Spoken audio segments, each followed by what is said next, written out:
The movie begins by showing an old priest flying towards the Rocky Mountains above the sky where the gods of the sky are buried. The old priest, a guardian of the god's tomb, had come to this place because one of the gods would be resurrected that day. That god was one of the gods who had died in the heavenly war between the gods and the demons of hell. Not long after, a young man named Chen Nan, the celestial god's reincarnation, rose from the ground. He looked confused and didn't know who he really was because all the memories of every god reincarnated into a human had been erased.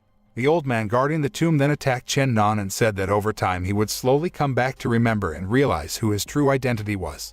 After that, the old man guarding the tomb kicked him, throwing him from the sky and falling into the earth. When Chen Nan fell to the earth, Chen Nan fell into a river where a princess named Zuyu was bathing and cleaning her hair. Princess Zuyu looked surprised to see him, who appeared out of nowhere. She immediately shouted for help from the guards. She then ordered the guards to arrest Chen Nan and bring him to the kingdom to be thrown in a dungeon. On the other hand, a young man who was a prisoner of the royal prison seemed to be being treated by a prison guard girl named Nalan Ruoshui. The young man named Zilong was annoyed that he had just been beaten by another inmate in the dungeon cell. While Nalan was busy treating Zilong's leg wound, the other prisoners seemed to be giving each other codes to start carrying out their plans. It turned out that the prisoners had intended to escape from the royal dungeon that day because they assumed that they had been held unjustly. The kingdom's prime minister, Shima, captured all of them and kept them in prison because they had spiritual power in their bodies. After confirming that the situation was safe, the prisoners began to take the weapons they had hidden behind the straw and attacked the prison guards. Nalan and Zilong decided to leave before the prisoners found them and attacked them all. They escaped through a secret passage where all the walls are plastered with spell paper. But when Zilong touched the spell paper, his hand suddenly reacted and emitted magic power. It turned out that the spell paper was magically created by a royal advisor named Suan Zhu to absorb magic power from other people. Fortunately, Nalan immediately pulled Zilong from the place and led him to run to another road, which made them have to face the prisoners who were rebelling. The prisoners immediately surrounded Nalan and intended to kill her so that the fight between them could not be avoided anymore. Nalan tries to fight against the prisoners alone while protecting her maid, but she fails to protect the servant girl and is almost killed by the prisoners. Luckily, Shima came to that place and saved Nalan from the attacks of the rebellious prisoners. After he sucked the spiritual power from the prisoners, he immediately attacked the remaining prisoners until they all lay helpless. Finally, the situation was conducive, and the prisoners were again taken to their respective detention cells, including Zilong. Back to Chen Nan, who was brought by the guards to the kingdom with Princess Zuyu.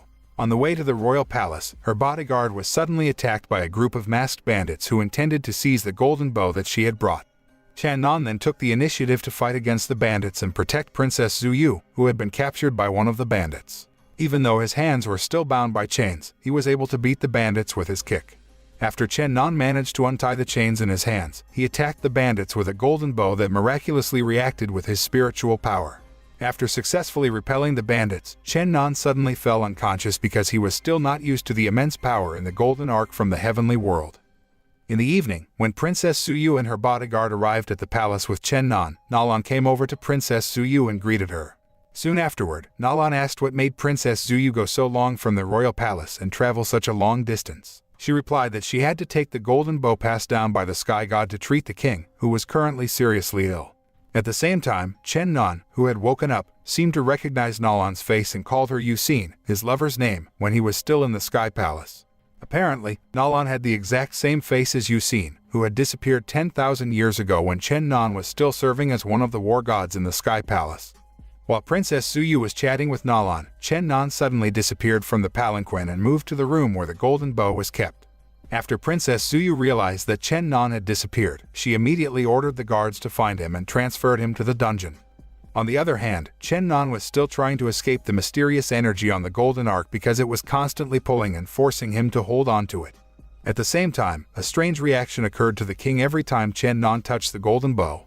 The king automatically recovered from his illness when Chen Nan held the golden bow, but the king fell ill again when he let go of the golden bow. Then when Princess Zuyu took the golden bow so that her father could touch it, the golden bow suddenly floated up and returned to Chen Nan, who was hiding. When he realized that the golden bow had ties to Chen Nan, the king ordered the guards to take him to the medical department. On the other hand, Prime Minister Shima received a report from his son, Lincoln, that he had failed to steal the golden bow from Princess Zuyu. It turned out that the bandits who had previously attacked Princess Zuyu were Prime Minister Shima's accomplices who had been ordered to snatch the golden bow from her. Although Lincoln failed to carry out the mission to find the golden bow, he got important information where he had found a young man who had very high spiritual strength. Linkong even saw that the young man could master the power of the divine golden bow and use that bow as his weapon against the bandits. Hearing this, Prime Minister Shima seemed pleased that he intended to seize spiritual power from the young man and use that power so that he could stage a coup d'etat against the king. Meanwhile, unconscious in the medical room, Chen Nan suddenly dreamed about his past when he was still a war god. In the dream, he found himself fighting with the golden bow in a battle. That means, from the beginning, the golden bow was indeed his weapon and answered the riddle of why he could use the golden bow. That night, after Chen Nan woke up, he approached Nalan to ask if she was Yusin, his lover who had left the heavenly palace for a long time. But she reiterated to him that she was not the girl he was looking for. In the middle of their conversation, Linkong suddenly came to her place, so she immediately ordered Chen Nan to hide in her room. This was because Nalan had been betrothed by the Prime Minister to marry Linkong, and if he knew Chen Nan's whereabouts at her place, he would be in danger. The truth is, she never loved Linkong, but she was forced to agree to the matchmaking to respect the orders of Prime Minister Shima. After Linkong left Nalan's place, Chen Nan approached her and informed her that Linkong was the one who had attacked Princess Zuyu on the way to the palace the other day. He believed that because the shoes and voice of the assailant were exactly the same as Linkong's shoes and voice. A few days later, a group of masked assassins suddenly appeared in the emperor's palace and intended to attack the king. Fortunately, Prime Minister Shima could easily defeat the assassins, so the king was saved. Prime Minister Shima then asked about the young man's whereabouts, who had high spiritual power over the king. Still, the king, who had a bad feeling about his intentions, decided not to tell him anything. Princess Zuyu also tried to hide Chen Nan's whereabouts by saying that he had been captured and executed by the royal guards. In the evening, Prime Minister Shima summoned Nalan to his place to inquire about Chen Nan's whereabouts. However, she also pretended she didn't know anything and withheld information about his whereabouts. On that occasion, Prime Minister Shima told Nalan to prepare for her wedding with Linkong, which would take place in a few days. Hearing this, she seemed to object because she didn't want to marry Linkong, but she didn't dare to refuse his order. On the other hand, Princess Zuyu secretly captured Chen Nan and hid him in the dungeon. Fortunately, he managed to break free from the chains and immediately took her hostage. The prison guards reported the incident to Prime Minister Shima so that he finally found out where Chen Nan was. Prime Minister Shima then ordered the prison guards to put Chen Nan in a holding cell so he could not escape again. Inside the holding cell, he met Zilong, who claimed to be the reincarnation of a dragon god from the heavenly palace. Zilong knew that Chen Nan was a god because he had been in the army under Chen Nan. A few days later, when Nalan and Linkong's wedding day arrived, she couldn't stop thinking about Chen Nan's safety. Therefore, she decided to secretly release Chen Nan and Zilong without Prime Minister Shima knowing so that they could escape. After successfully escaping from the royal prison, Chen Nan was astonished by Nalan's strange-looking attitude. Zilong told him that today was her wedding day with Linkong. Hearing that, he ran to meet her. After arriving at the royal palace, Chen Nan immediately created a commotion to stop the marriage between Nalan and Linkong. Linkong, who did not accept his actions, attacked him, causing a fight between them. After a fairly fierce fight, Linkong was killed, so the marriage was cancelled. The next day, Nalan showed Chen Nan a secret book that had been hidden by Prime Minister Shima. In the secret book, it was written that he was planning to gather as much spiritual power as possible to evolve into an immortal being. That was also why he had often arrested people with spiritual powers and imprisoned them in dungeons. On the other hand, Prime Minister Shima came to see the royal advisor, Teacher Suanzu, to ask for help so that Linkong could be resurrected from the dead. It turned out that during this time, he learned much about spiritual power from Suanzu and ordered Prime Minister Shima to gather spiritual power from other people. After hearing Prime Minister Shima's plea, Suanzu killed him instead of helping him by absorbing all the spiritual power from him to his body. Not long after, Chen Nan, Nalan, and Zilong also came to Suanzu's place because they had learned of his evil plan. He intends to take all the spiritual power of all kingdom members during the blessing ceremony, which will be held in a few days. Chen Nan knew that Suanzu had deliberately done all that so that he could become a god and live eternally in this world. However, Chen Nan, Nalan, and Zilong would not allow that, so they immediately fought against him. Unfortunately, Suanzu could easily defeat the three of them with his spiritual power over the years. In the evening, Suanzu went to meet the king and asked him to hold a blessing ceremony with the entire royal family.